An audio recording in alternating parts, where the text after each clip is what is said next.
Hello guys. So ayan na. Ayan na ang windmill. Dito na kami.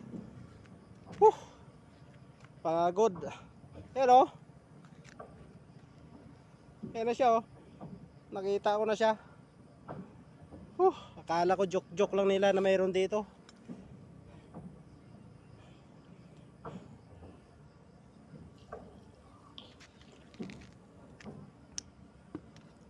Iba para talaga. Iba talaga. Ayan o. Uy.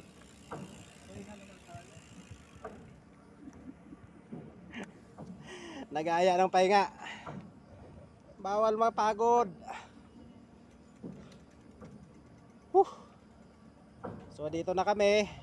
First destination namin, windmill. Nasa windmill kami.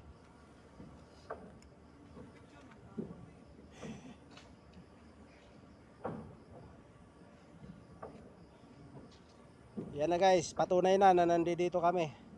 Ayan yung windmill oh. Ayan oh.